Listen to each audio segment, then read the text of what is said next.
안녕하세요. 저는 지방 소도시에 사는 올해 62세가 된 할머니입니다.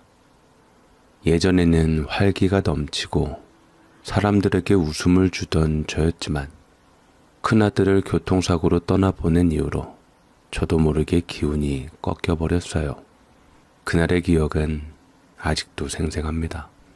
사고 소식을 처음 들었을 때는 눈앞이 깜깜하고 온몸이 떨렸습니다. 이젠 어떻게 살아가야 하나 싶었죠. 세상이 무너지는 듯한 절망감에 숨조차 쉴 수 없을 만큼 답답했어요. 하지만 눈물 속에서도 마주해야 할 가족들이 있었어요. 남은 아이들과 남편을 보며 다시 살아야 한다고 마음을 다잡았죠. 시간이 흐르면서 사람들은 슬픔이 잊힌다고 말했지만 저는 그 말이 와닿지 않았어요. 그저 시간이 제게 남은 슬픔을 견디는 법을 알려줬을 뿐이었죠. 자꾸 주저앉고 싶을 때마다 억지로라도 일어나서 하루를 보냈습니다. 동네 마실이라도 나가면 아무렇지 않은 척하려 애쓰고 미용실에서는 밝게 웃으며 친구들과 얘기하는 척했죠. 자식이 무엇인지 그저 순리대로 내가 먼저 갈 줄 알았지 이렇게 아들을 앞세울 줄은 몰랐어요. 사고를 일으킨 젊은이 생각만 하면 가슴 한구석에 응어리가 차올라 참을 수가 없었습니다. 그가 내 앞에 나타난다면 멱살이라도 잡고 싶었습니다. 그러나 정작 그는 나타나지 않았고 대신 그의 부모와 변호사가 찾아와 합의를 요구했어요. 젊은 친구가 한번 실수한 건데 이제 막 인생을 시작한 애를 좀 봐주세요. 그들은 마치 당연하다는 듯 제게 요구했죠. 가해자가 의대생이라는 이유로 용서해달라고요. 제 아이는 다가올 날들을 다 잃었는데 그의 젊음을 지켜달라니. 그들의 말이 비수처럼 가슴을 찔렀습니다. 제 아들은 가족을 위해 묵묵히 일하던 사람이었어요. 회사에서 인정받고 제게도 자랑스러운 아들이었죠. 그런데 한순간에 그의 삶이 허무하게 사라졌는데 정작 그를 두둔해주는 사람은 아무도 없었습니다. 오히려 술 취한 젊은이의 미래를 걱정하는 목소리만 들렸어요. 결국 그는 반성문 몇 장으로 집행유예를 받았고 법정에서 풀려났습니다. 이게 정말 정의인가 하는 생각에 마음이 무너졌습니다. 앞날이 창창하다고요? 아들의 생명을 앗아간 그 사람을 재판장에서라도 제대로 한번 보려고 했는데 판결은 고작 10분 만에 내려졌습니다. 그의 얼굴을 볼 틈조차 없었고 재판이 끝나자마자 그들은 우리 쪽은 한번 쳐다보지도 않고 그대로 떠나버렸습니다. 솔직히 말하자면 아들이 죽었다는 사실보다도 그저 이 억울하고 분노에 찬 마음으로 버틴 것 같아요. 자식을 앞세우는 그 아픔 속에서도 세상은 아무렇지 않게 돌아가고 있었죠. 피해자인 우리는 뒤로 한 채 그들끼리 이해하고 용서하는 모습에 참담함이 밀려왔습니다. 그리고 그 이후로 뉴스에서 음주사고 소식이 나올 때마다 제 혈압은 치솟습니다. 이 나라가 왜 이렇게 술에 관대할까요? 법은 누구를 위한 것일까요? 사람을 다치게 하고 목숨까지 앗아간 사람도 술에 취했기만 하면 실수라며 봐주는 나라가 세상에 어디 있나요? 술 마시면 감형하는 게 법이라니. 이렇게 술에 관대한 나라라니 참으로 답답합니다. 그 아이가 의사가 되겠다고 하는데 정작 사람의 생명을 지켜야 할 사람이 술에 취해 운전하다니요. 잘못돼도 한참 잘못된 거죠. 결국 저희는 그를 끝까지 용서하지 않았습니다. 다만 그가 자신이 뿌린 대로 거두며 자멸하기를 바라면서 할 수 있는 일이 없어 무력하게 이겨낼 수밖에 없었습니다. 아들이 떠난 후 당시 5살이던 손자와 며느리는 여전히 그 집에 살고 있습니다. 손자가 보고 싶어도 저희가 먼저 연락하지 않아요. 젊은 나이에 서방을 잃은 며느리에게 그저 우리 아들만 바라보며 살라고 강요할 수 없었으니까요. 언젠가 그녀에게도 마음을 채워줄 사람이 생길 수 있겠지요. 그래서 저는 며느리를 떠올릴 때마다 이제는 남이다 라고 스스로 다짐하며 거리를 두려 했습니다. 그렇다고 손자가 보고 싶지 않은 것은 아닙니다. 연락이 오면 기쁘게 받고 오면 반겨주고 했지만 먼저 찾아가지는 않았어요. 하지만 참 기특하게도 며느리가 어머니 뭐 드시고 싶으세요 하며 애교를 부릴 때마다 마음이 울컥해지곤 합니다. 며느리가 반찬을 가져다 준다는 핑계로 우리 집을 들락거리면서 우리와 자주 얼굴을 보고 함께 시간을 보냈어요. 그렇게 지내다 보니 손자 현석이와도 친밀한 관계를 유지하며 잘 지냈죠. 그러나 현석이가 초등학교 고학년이 되면서부터는 조금씩 거리가 생기는 걸 느낄 수 있었습니다. 요즘 애들이 어른보다 바쁜 건 저희도 잘 알고 있어요. 학원이며 친구들 모임이며 현석이도 나름의 일정을 소화하느라 정신이 없겠지요. 그래도 아쉬운 마음은 어쩔 수 없었어요. 며느리는 전업주부로 지내다가 아들이 떠난 이후 직장 생활을 시작했는데 그 와중에도 현석이를 잘 키우며 우리에게도 참 잘했어요. 힘들었을 텐데도 힘든 내색 한번 하지 않고 가끔 저희 잘 지내고 있어요 라며 저희를 안심시키곤 했죠. 현석이 성인 될 때까지는 다른 남자 만날 생각 없어요. 이 아이 잘 키워내는 게 제 역할이니까요. 그렇게 야무지게 살림하고 현석이를 위해 애쓰는 며느리를 보며 마음이 뭉클해졌습니다. 가끔 이런 생각도 해요. 우리 아들이 참 사람 하나 잘 봤구나. 며느리는 현석이를 그저 귀하게만 키우는 게 아니라 인성교육도 철저하게 시켰어요. 마냥 오냐오냐 하며 방치하는 게 아니라 잘못하면 단호하게 혼내기도 했습니다. 현석이가 아버지 없이 자라니 혹시라도 사람들에게 아버지 없는 아이라는 편견을 들을까봐 걱정했겠죠. 그래서 오히려 더 단단하고 바르게 키우려 노력했어요. 현석이가 울고불고 해도 올바르게 이끌어주고 아이에게 필요한 가르침을 놓치지 않으려 했죠. 그 덕분에 현석이는 누구보다 바르게 자랐어요. 바쁜 학원 일정에도 짬을 내어 할머니 할아버지를 찾아오며 여전히 예의 바르고 눈치도 잘 챕니다. 요즘 아이들이 초등학교 고학년만 되어도 어른 머리 꼭대기에 앉아 놀릴 정도로 영악하다지만 그래도 현석이는 다른 아이들과는 조금 다르게 느껴졌습니다. 며느리의 교육 덕분에 사려 깊고 예의 바르게 자란 아이였어요. 그러나 현석이가 초등학교 고학년이 되면서부터 며느리 얼굴에 자주 어두운 그늘이 드리워지기 시작했습니다. 명절 때나 가끔씩 얼굴을 보게 되는 현석이는 변함없는 척 애써 노력하는 것 같았지만 뭔가 예전과는 다르다는 게 느껴졌습니다. 어른이니까요. 애들이 대충 하는 말만 들어도 변화를 알 수 있거든요. 더군다나 현석이는 저나 남편이 잘 알아듣지 못하는 말을 친구들과 나누며 쓰곤 했습니다. 그런 말을 쓰며 우리를 은근히 무시하는 것 같아 속이 쓰렸죠. 주변에 우리 손자만 있는 것도 아니잖아요.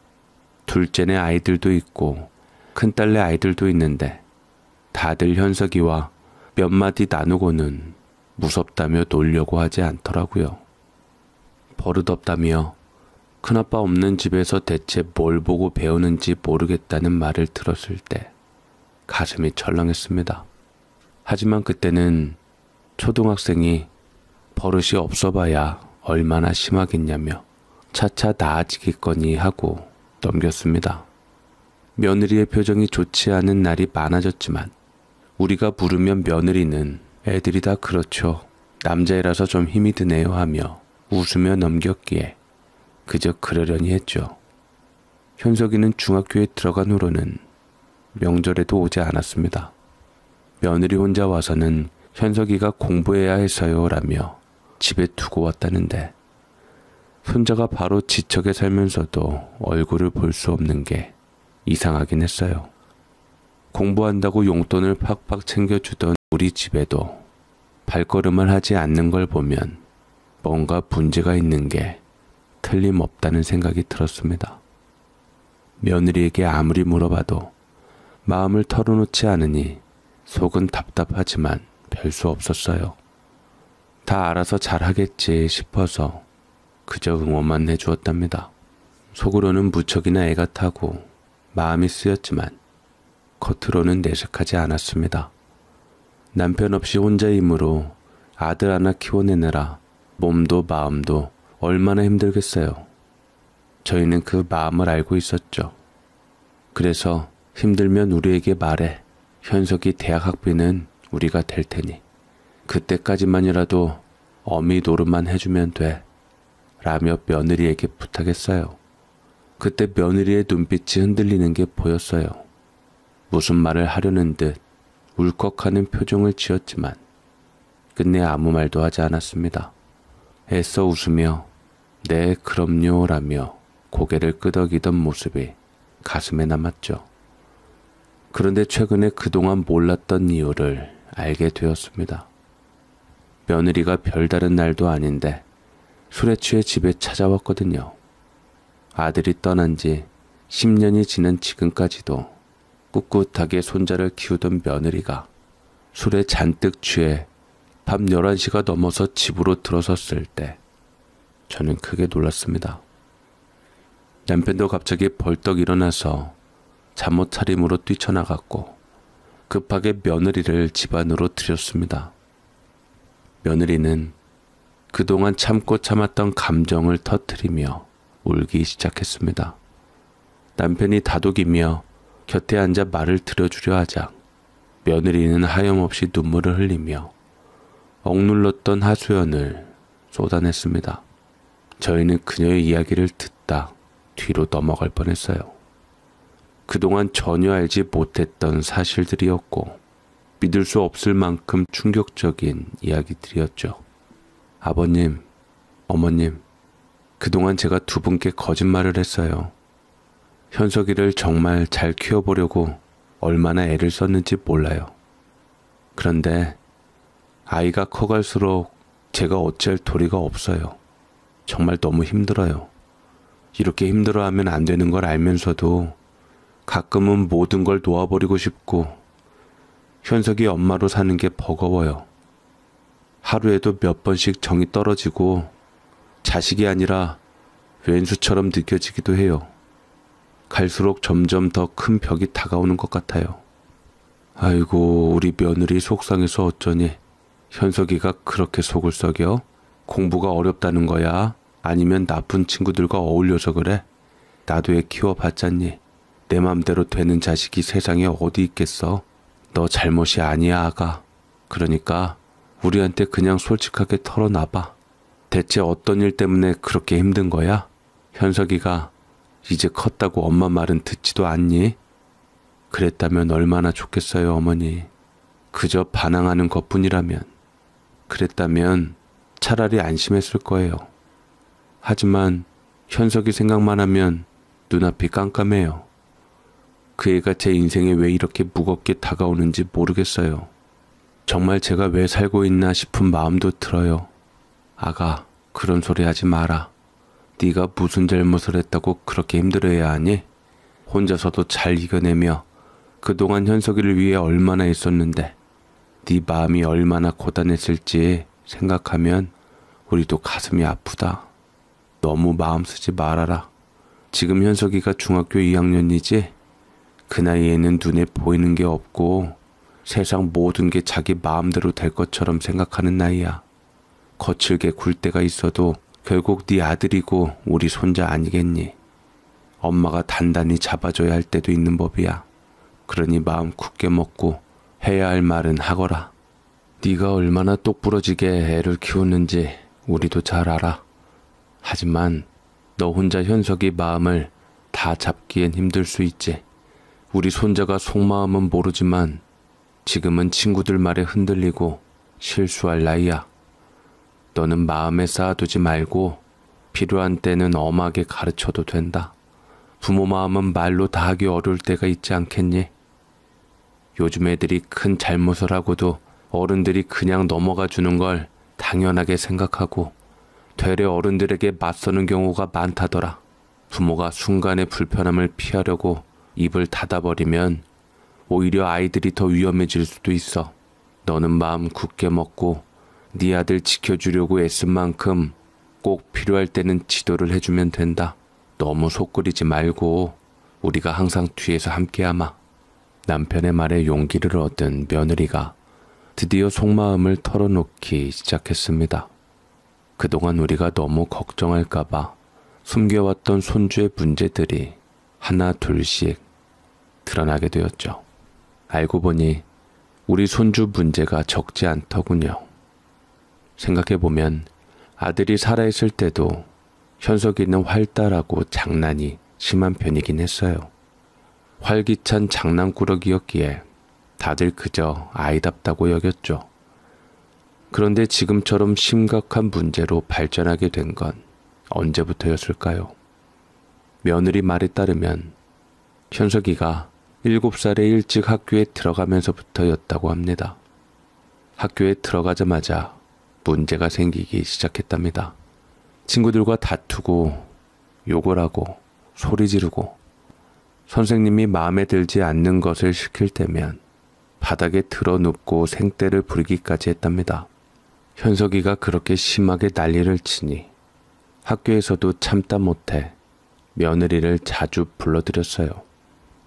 며느리는 일하다가 현석이 때문에 학교로 불려갔고 그곳에서 손주가 악을 쓰다 목까지 상처를 입는 모습을 보게 됐답니다. 며느리는 그 행동이 아빠의 죽음으로 인해 받은 트라우마 때문이라고 생각했어요.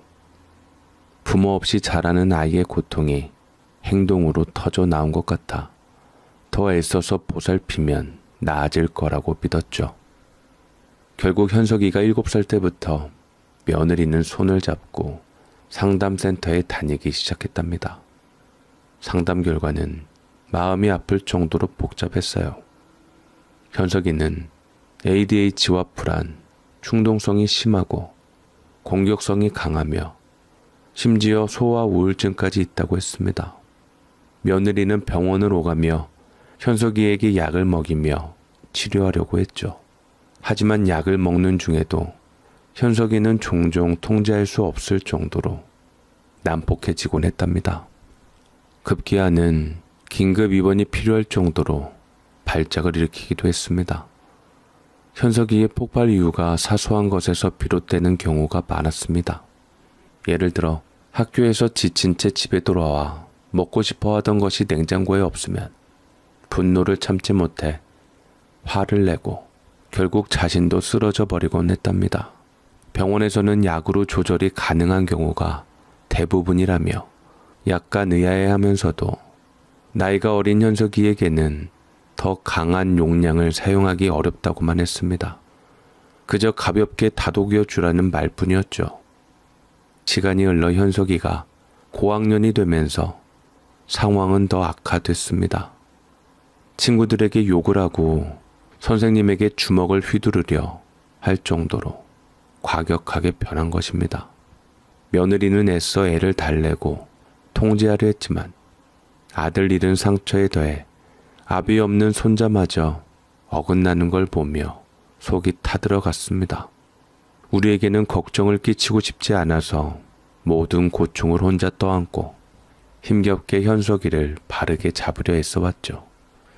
그러나 현석이의 행동은 통제하기 힘들 만큼 극단적으로 치닫기 시작했습니다. 학교에서는 무단조퇴를 일삼고 주변에서 물건을 훔치거나 다른 아이들에게 돈을 빼앗는 일까지 벌였어요. 며느리는 이 모든 걸 혼자 감당하느라 하루하루가 버거웠겠지요. 그런데도 현석이는 저번에 경찰에 붙잡혔다가 어리다는 이유로 풀려난 이후로는 오히려 더 기고만장해져서 눈에 보이는 게 없더랍니다.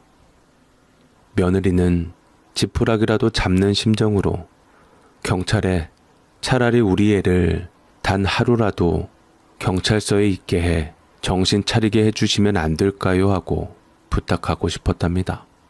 하지만 경찰은 그저 혀를 차며 안타까운 표정으로 고개를 저었어요.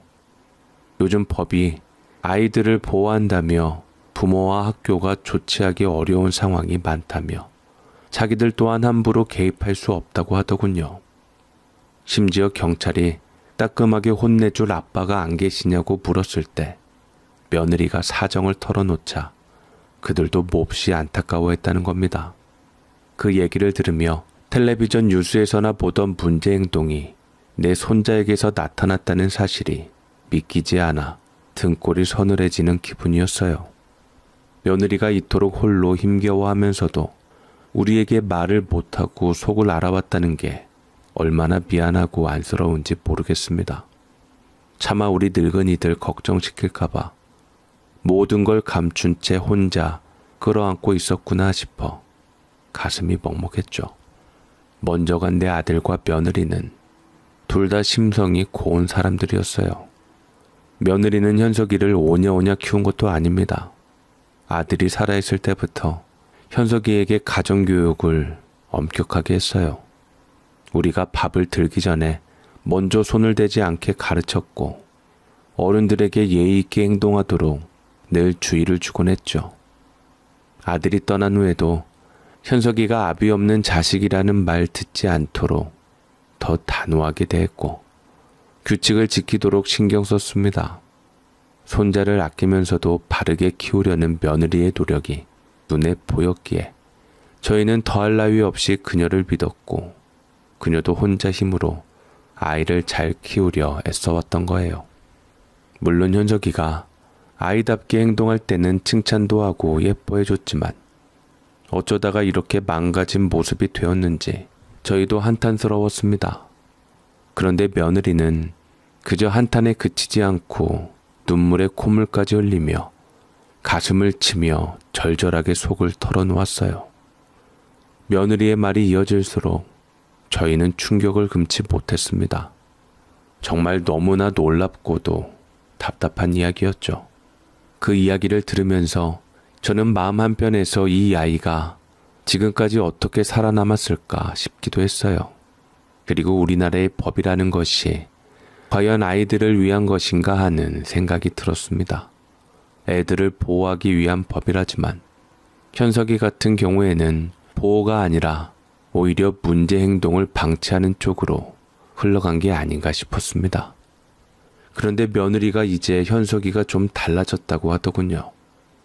어머니, 아버지, 현석이가 중학교에 올라가면서부터 뭔가 달라지기 시작했어요. 처음에는 또 무슨 일을 저지르지 않을까 걱정했는데 생각지도 못한 일이 생겼거든요. 무서운 선배에게 걸려서 크게 혼난 후로 그때부터 한동안 얌전해졌어요. 며느리는 현석이가 학교 급식을 먹고 수업을 빠져나가려다가 결국 학교에서 힘 있는 선배들에게 걸려 혼이 난 일화를 전해주었어요. 어디서 버릇없이 우리가 차린 밥을 먹고 도망가느냐 그러면서 선배들이 단단히 혼을 냈고 그 일로 현석이는 큰 충격을 받았던 모양이에요. 사실 더 심한 대화가 오갔다고 했지만 여기에 다 적지 못해 순화해서 적습니다.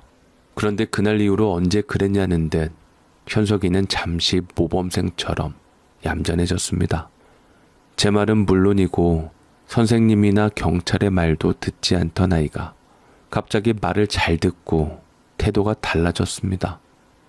평소 약을 먹어도 효과가 없었던 그 행동들이 갑자기 멈춘 게 너무 신기했죠. 그래서 병원에 상담을 받으러 갔더니 의사 선생님이 병 때문이 아니라 단순히 성격의 문제일 수도 있다고 하더군요. 이 얘기를 듣고 참 기가 막히기도 하고 한편으로는 속이 쓰렸습니다.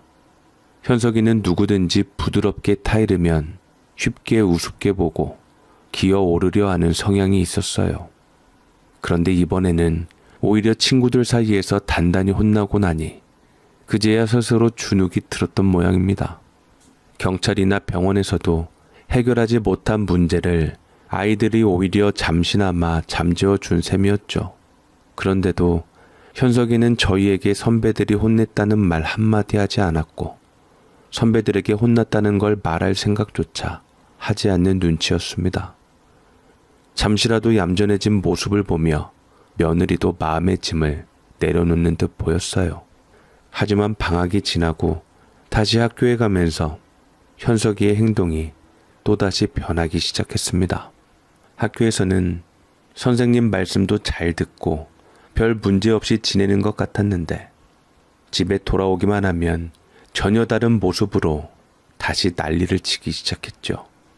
그런데 이 난리라는 게 단순히 말썽을 부리는 것이 아니라 이제는 집에서 자꾸 경찰에 신고를 하고 있답니다. 누가 신고를 했다고? 이웃 사람들이 그런 거야? 아니요, 아버님. 현석이가 저를 신고해요. 게임 아이템을 사주지 않거나 비싼 컴퓨터를 사주지 않는다고요. 심지어 자기가 먹고 싶은 반찬이 없다고 자기를 챙기지 않는다며 경찰에 신고를 해요. 그러면서 제가 친엄마가 아니라 계모처럼 자기를 차별하고 미워하는 거 아니냐고 따지고 집안 물건을 부수고 난리를 칩니다. 화가 나면 제가 가까이 가서 달래거나 말리려 하면 제 머리카락을 잡아 끌고 심지어 손발을 쓰며 저를 제압하려 들어요.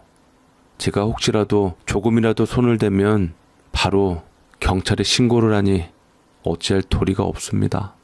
한 번은 현석이가 하도 막무가내길래 제가 급하게 그 아이를 말리다 등짝을 친 적이 있었는데 그 순간을 노렸던 거였어요.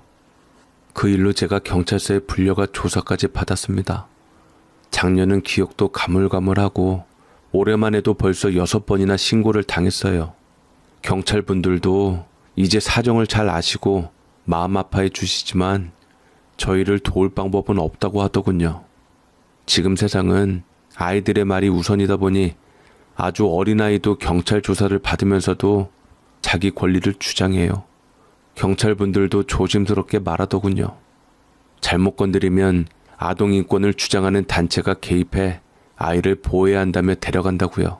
그런데 저는 그 말을 들으면서 겁이 나는 게 아니라 오히려 그럼 현석이를 돌보지 않아도 되는 걸까 하는 생각에 마음이 잠시나마 편하게 놓이는 겁니다.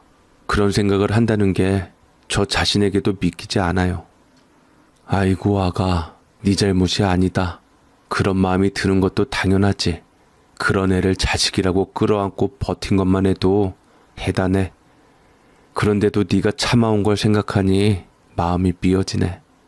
그 아이가 왜 그렇게 된 건지 나는 네 말을 듣기만 해도 심장이 조여오는데 그 일을 겪은 네 마음은 오죽했겠니? 그래서 말이야, 요즘 방송에서 무조건 아이에게 손대지 말라는 말만 하는 전문가들도 저 문제가 있는 것 같아. 현석이가 자신을 혼낸 선배들 앞에서는 얌전하다니 분명 말로는 안 되는 부분이 있는 아이일지도 몰라. 그런데 네가 얼마나 힘들었으면 애를 보호단체가 데려간다는 소리에 그게 위안으로 다가왔겠니? 괜찮다 아가야. 나는 충분히 이해한다. 그래서 그동안 명절에 현석이를 데려오지 않았던 거니? 추석은 몰라도 설 명절엔 우리도 현석이를 도와주고 싶어서 두둑하게 봉투를 준비해 두고 기다렸는데 안 와서 조금 걱정했단다. 네 시동생도 이상하게 생각했어. 현석이가 예전에 그 봉투 받고 좋아했던 거 생각나서 더 기다렸지. 아, 어머니 그 말씀하시니 생각나네요. 명절에 현석이가 할머니, 할아버지 그리고 삼촌들이 준 세뱃돈을 제가 가져갔다고 생각해서 저에게 뭐라고 하더라고요. 자기가 번 돈을 왜 가져가냐면서 기억나는 4살 때부터 자기 돈을 빼앗아 갔다며 저를 몰아붙였어요. 너무 격해져서 코피까지 났답니다. 결국 제가 모아둔 통장을 뺏기고 말았어요. 그런데 그 돈을 사다리 타기 같은 데 다 써버리고 반나절 만에 날려버렸더라고요. 그걸로 끝이 아니었어요. 돈이 모자란다며 또 제게 다가와서 돈을 내놓으라며 소리를 질렀어요. 제가 힘들어하는 걸 알면서도 오히려 어디든 가서 마음껏 고발해보라는 식으로 약을 올렸어요. 세상이 자기 편이라며. 자기는 죄를 지어도 잡혀가지 않는다고 큰소리치는 걸 보면서 제 마음은 찢어졌습니다. 말을 해도 안 되고 점점 나쁜 행동만 늘어가는 모습을 보며 원망스러워도 어쩔 수 없다는 생각이 들 때가 많아요. 내 뱃속에서 나온 아이가 이렇게까지 변하니 그게 다 제 탓 같고 제가 잘못 키운 탓인가 싶기도 해요. 이제는 체념하고 살아요. 차라리 현석이가 또 신고해서 잡혀가면 제가 조금이라도 편해지지 않을까 하는 생각이 들 때도 있답니다. 올해만 벌써 현석이한테 6번이나 신고를 당했다는 며느리는 최근에는 시청에서도 조사를 받으며 완전히 지친 모습이었어요. 마음이 참담할 만큼 손자에게 정이 다 떨어졌다고 고백하더군요. 그런데 알고 보니 현석이가 이렇게 기고만장해진 데도 이유가 있었습니다. 비록 모두 혐의 없음으로 판정이 났지만 잦은 신고가 쌓이면서 며느리가 아무리 상황을 설명해도 제대로 들어주지 않았답니다. 관련 기관 담당자들은 무조건 아이들 편을 들며 현석이의 말에만 무게를 두는 상황이었죠. 사실 청소년 문제를 다루는 사람들은 종종 문제 행동을 보이는 아이들 때문에 어려움을 겪는 부모들의 처지를 깊이 헤아려 주지 않기도 합니다. 시청에서 나온 사람들까지도 어머니가 계모처럼 대했으니 아이가 이렇게 힘들어하는 것 아니겠냐는 말을 하며 며느리에게 현석이를 보지 못하게 할 수도 있다고 으름장을 놓고 갔다니 참으로 가슴이 먹먹했습니다. 게다가 만 10세가 넘으면 국가에서 분리 조치를 통해 떨어뜨릴 수 있다는 말에 며느리는 혼란스러운 감정을 느꼈습니다. 겁이 나기보다도 그래도 이렇게 하면 살 길이 있을 수도 있겠구나라는 생각에 잠시나마 숨통이 트인 것 같다고 합니다. 그동안 감춰왔던 모든 마음을 저희에게 털어놓으며 꺼이꺼이 울음을 터뜨리던 며느리의 모습이 어찌나 안타까운지 저도 함께 눈물이 났습니다. 그토록 애지중지하며 길러온 손자가 먼저 떠난 아들의 유일한 자식이 이런 모양새가 되어버린 게 너무나도 속상했어요. 그리고 그동안 아이를 위해라고 생각했던 것들이 와르르 무너지는 기분이었습니다. 국가의 전문가라는 사람들이 오히려 현석이의 말만 듣고 이 나이 또래 아이들이 욱할 수 있다며 편을 들어주는 모습에 허탈함마저 밀려왔습니다. 며느리의 절절한 심정이 전해지니 그저 말없이 그 곁을 지킬 수밖에 없었습니다. 그러니 요즘 전문가들은 아이들을 무조건 천사로 여기고 아이들을 보호할 사람이라고만 생각하는 모양이에요. 그런데 솔직히 아이들도 자기에게 유리한 상황을 잘 알죠. 저 사람에게 어떻게 보여야 하는지, 어떤 말을 해야 편을 들어줄지 다 압니다. 현석이도 그들 앞에서는 얌전하게 굴고 엄마에게 어떻게 행동했는지는 쏙 빼놓은 채 오로지 엄마가 자신을 때렸다고 울면서 하소연했다고 하더군요. 그러니 담당자들은 속상했겠구나라며 다독여주고 엄마가 다시는 그러지 못하게 해주겠다라고까지 했답니다. 세상에 그게 말이나 되는 소리입니까? 그저 무조건 아이의 말만 들어주며 엄마가 자식을 훈육하는 것도 막아버리면 아이가 어떻게 되겠어요? 물론 인권이 중요하죠. 하지만 아이를 바르게 이끌어주는 것이 먼저일 텐데 무조건 엄마는 아이에게 손을 대면 안 된다는 식으로만 말하면 아이는 그걸 이용하게 됩니다. 아이들이 다 순수하고 무조건 피해자라는 시각은 너무 편협하다고 느껴요. 힘들어하는 친구들에게 상처를 주는 아이들도 많고 이로 인해 힘겨운 선택을 하는 경우도 많잖아요. 아이에 대해 편향된 시선만이 아니라 균형 잡힌 시각이 필요한데 그런 점에서 너무나 답답합니다. 제 아들의 아들이 뉴스에서나 보던 그런 아이가 되어 엄마를 힘들게 하는 모습이라니 믿기지 않았습니다. 놀라지 말라며 현석이가 이렇게 우리 곁을 떠날지도 모르니 마음의 준비를 하라고 울던 며느리의 말은 저희를 더 혼란스럽게 했습니다. 오히려 그런 상황에서 내가 엄마로서 부족한 사람인지 모르겠다며 자책하면서도 마음 한편으로는 안도감이 든다는 며느리의 말을 들으니 너무나 딱해 보여 얼른 재우고 싶었어요. 하지만 술을 얼마나 마셨는지 며느리는 같은 말을 반복하면서 잠을 이루지 못했습니다. 결국 저희는 따뜻한 물을 먹여 재우려고 했고 시계를 보니 어느새 새벽 2시가 가까워졌더군요. 그런데 며느리는 그 길로 집에 돌아가 현석이에게 그동안 참아온 경고를 하겠다며 마음을 다잡는 모습이었어요. 아이가 더 이상 엄마를 무시하지 않도록 그동안 하지 못했던 말을 하겠다고 했지만 저희는 안타까운 마음이 들었습니다. 이미 현석이가 이 정도까지 되었으니 이제는 대화로 풀어가는 게 너무 어려운 상태처럼 보였기 때문입니다.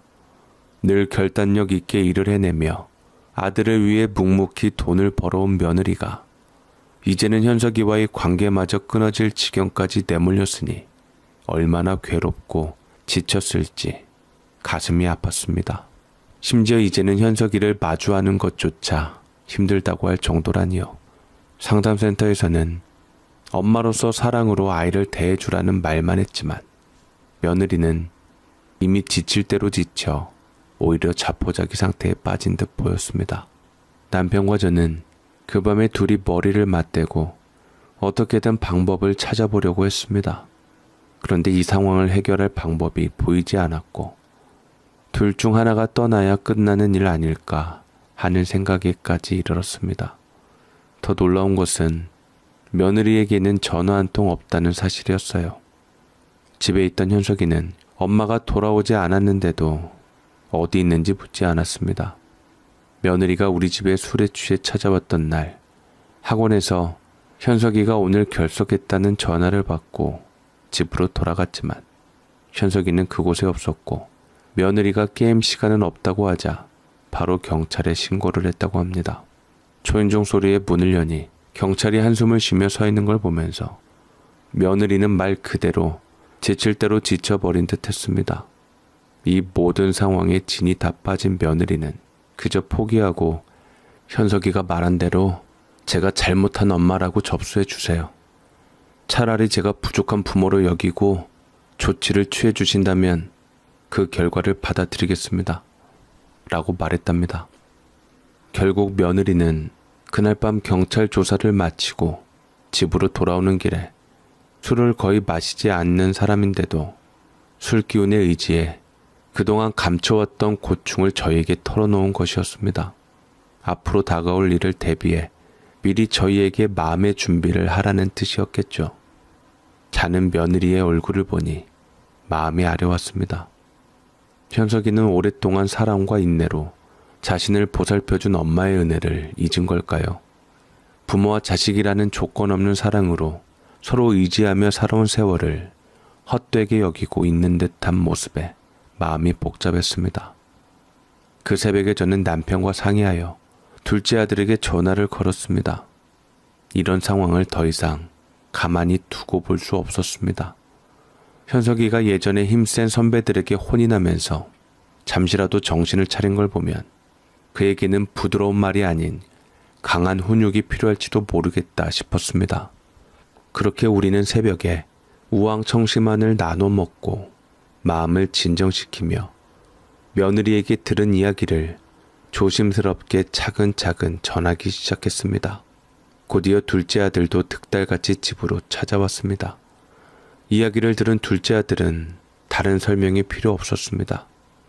형수를 신고했다는 사실에 이미 얼굴이 굳어지고 있더군요. 너도 들었듯이 네 형수가 그동안 현석이 문제로 얼마나 마음고생을 했겠니? 이제는 정말 힘들어서 마음에서 정이 다 떨어진 모양이다. 현석이한테 여러 번 신고까지 당하고 조사를 받으면서 이렇게까지 하면서 저 아이를 키워야 하는 건가 싶었다더라. 그런 생각을 할 사람이 아니잖니, 네 형수가. 그런데 이렇게까지 되니 얼마나 힘들었겠어. 알지요, 엄마.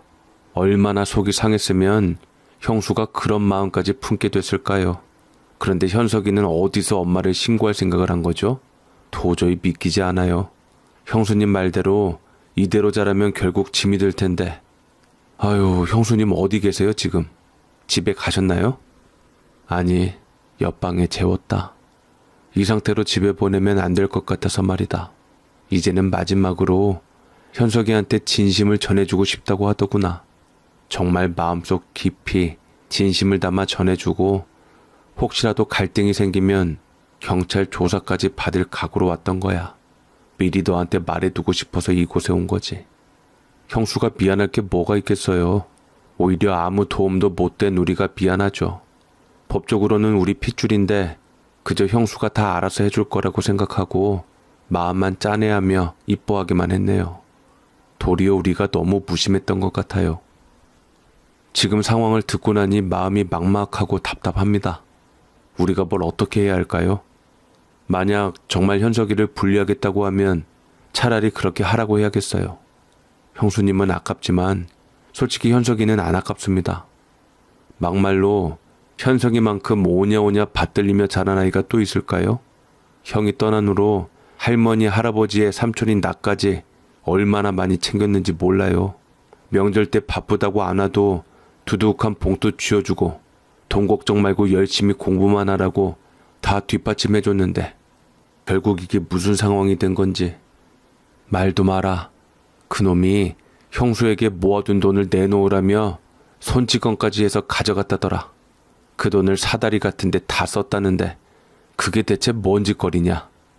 와, 그 정도까지 했어요? 어린아이가 그런데 돈을 썼다고요? 완전히 선을 넘었네요. 아버지, 그건 학생이든 성인이든 해선 안 될 일인데 형수가 현석이 학비 마련하려고 모아둔 걸 그렇게 날려버렸다니 정말 속이 상해요. 이제는 이 아이를 어떻게 감당해야 할지 막막해요. 차라리 형이 먼저 가버린 게 이 모습을 안 봐서 다행일지도 모르겠어요. 형수가 젊음을 바쳐 키운 아이가 이런 모습이라니. 아, 이놈을 어떡하지? 안 그래도 나도 그런 생각을 했다. 아범이 살아있었으면 이렇게까지 되지 않았을 텐데 말이야. 현석이는 형수 혼자 감당하기에는 너무 어려운 아이였던 것 같아. 형수가 마음이 여려서 엄하게 다루지 못했는데 그 틈을 타서 현석이가 점점 더 제멋대로 굴었겠지. 한 번은 그놈이 발광할 때 자기 모습이라도 보여 죄책감을 느끼지 않을까 싶어서 그 장면을 핸드폰으로 찍어서 보여줬는데 그때뿐이더라. 뭔가 잘못된 길로 빠져버린 듯해. 대체 뭐가 이 아이를 이렇게까지 화나게 하고 감정 조절이 되지 않게 하는 건지 우리도 모르겠고 현석이 자신도 모르는 것 같아. 그저 화가 나면 아무것도 보이지 않는다는 말만 하더군. 현석이는 회초리 한번 맞아본 적 없으니까 그 모양이지. 형수가 가끔 훈육하긴 했겠지만 현석이 같은 애들한테는 통하지 않았을 거예요.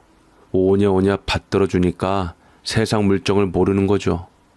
중학교 2학년쯤 되면 한창 자기만 아는 나이잖아요. 그래서 중2병이라는 말도 있는 거고. 그러게 말이다. 중학교에 올라가서 좀 겉돌다가 다른 애들한테 걸려서 한번 혼난 후에는 한동안은 얌전했었다더라. 그때부터 맞아야 정신 차리나 싶기도 하고. 하지만 네 형수도 현석이가 너무 막 나갈 때는 혼내주곤 했어. 등에 몇 번 매질을 했는데 그걸로 현석이가 형수를 신고했다지 않냐. 올해만 벌써 6번이라는데 이게 무슨 영문인지 모르겠다. 잠시 생각하던 남편은 농담 반 진담 반으로 말을 이어갔습니다. 아예 굿이라도 할까? 혹시 우리 죽은 아범이 좋은 곳으로 가지 못해서 이런 일이 생기는 건지. 현석이가 자기를 낳아준 엄마를 이렇게 대하는 게 보통 일은 아니잖니. 우리가 뭔가 해보긴 해야지. 그냥 두고 볼 순 없다. 아버지, 저 이제 답이 나온 것 같습니다. 제가 이번에 직접 나서서 현석이를 다잡아야겠어요. 어디 저를 보고도 그렇게 하려나 두고 보죠. 현석이는 초등학교 4학년 무렵부터 훌쩍 커서 몸집이 작지 않습니다.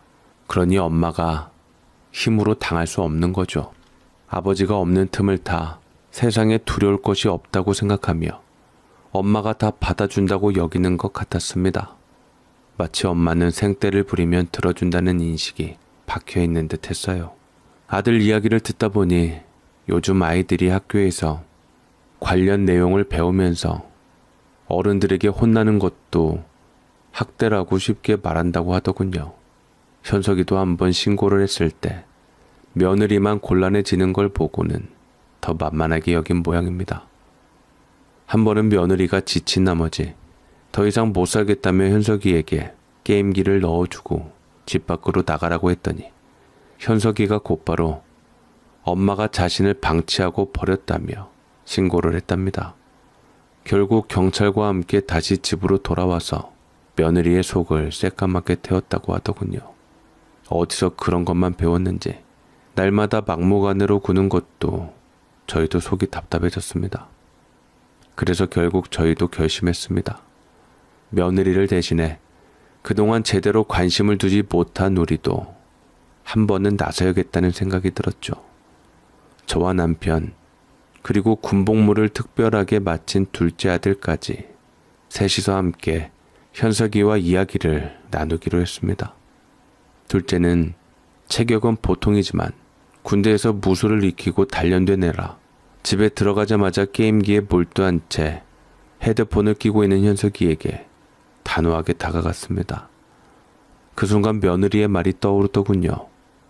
겁도 없이 삼촌인 둘째 아들이 네가 엄마를 신고하는 바람에 경찰서에 불려간 엄마가 이 시간까지 안 들어왔는데도 게임이 하고 싶으냐라고 물으니 현석이는 대꾸 대신 큰 소리를 내며 네가 무슨 상관이냐며 욕을 내뱉었습니다. 할아버지 할머니도 한통 속이지 내가 신고해서 다 가만 안 둘 거야 라고 하니 그 순간 저도 가슴속에서 울컥하는 감정이 솟구쳤습니다. 현석이는 게임이 끊긴 것에 화가 난 듯 둘째 아들에게 무작정 덤벼들었습니다. 그런데 둘째도 화가 나서 이번만큼은 봐주지 않았어요. 거침없이 현석이의 등떨미를 낚아채 바닥으로 눌러 제압했죠. 그 와중에도 현석이는 필사적으로 몸을 비틀며 벗어나려고 안간힘을 쓰더군요.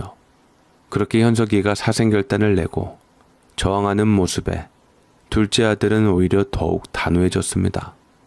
현석이를 바닥에 밀어붙이고는 무릎으로 등을 살짝 누르며 꼼짝 못하게 하니 현석이는 숨을 쉬지 못해 킥킥대면서도 결국 저를 향해 할머니 저 좀 꺼내주세요 라고 외쳤습니다. 그 말을 듣는 순간 저는 한편으로 놀라움을 느꼈습니다. 방금 전까지도 저를 모욕했던 그 아이가 이제는 저에게 도움을 청하다니요.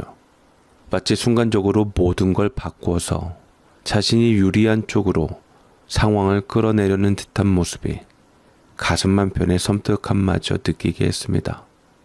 요즘 아이들이 사람 마음을 움직이는 걸 참 잘 안다고는 하지만 이렇게 돌변하는 모습을 보니 저도 한동안 그 자리에 얼어붙을 수밖에 없었어요. 할머니 도와주세요. 삼촌이 저 너무 심하게 제압해요. 숨을 못 쉬겠어요. 아까는 할머니 뭐니 하면서 나한테 신고하겠다고 하더니 지금 와서 왜 나한테 이러니? 너 힘 세잖아. 엄마 머리채도 끌고 다닌다며? 그 힘으로 삼촌도 이겨봐라. 저는 평소보다 단호하게 현석이에게 말했습니다. 엄마가 얼마나 속상했으면 지금까지 참아왔던 걸 다 우리한테 말했겠니? 네가 선생님에게 욕하고 엎드려서 소란 피운 것도 다 들었어. 삼촌이랑 우리도 너의 버릇을 고쳐주려고 여기 있는 거다. 너는 내 손주의 조카라서 법적으로도 크게 혼나지 않을 거다. 하지만 네가 그렇게 신고를 계속해대니 결국은 나라에서 분리조치를 하겠다고 하더라. 그러면 어디로 가고 싶니? 우리나 외갓집도 아니고 결국은 시설에 들어가야 할 텐데. 저는 잠시 말을 멈추고 현석이를 똑바로 바라보며 덧붙였습니다. 네가 그렇게 독립적인 걸 좋아하면 혼자서 새로운 환경에서 지내는 것도 괜찮겠지? 엄마도 너를 혼자 두고 쉬고 싶을 정도로 힘들어 하셨단다. 이제는 우리도 너를 도와줄 수 없어. 손자는 분이 풀리지 않은 듯 작은 목소리로 뭐라 심한 말을 내뱉었습니다. 그렇게 현석이는 불편한 상황에서 몸부림을 쳤지만 둘째 아들의 손에서 벗어나지 못한 채 바닥에 더욱 가까이 눌려졌습니다. 그러다 결국 질질 울면서 잘못했어요. 다신 안 그럴게요 라고 울기 시작하더군요. 뭘 잘못했는지 말해봐라 하고 부르니 현석이는 엄마에게 무리한 요구를 하고 돈을 날린 일, 게임을 못하게 하면 신고했던 일, 자신이 원하는 대로 되지 않으면 화를 내고 폭력을 썼던 일들을 모두 솔직히 말했습니다. 아들은 현석이의 반성의 말을 듣고 숨을 쉴 수 있도록 손을 풀어주었죠. 지금까지 제안만 했지 힘을 가한 적은 없었습니다.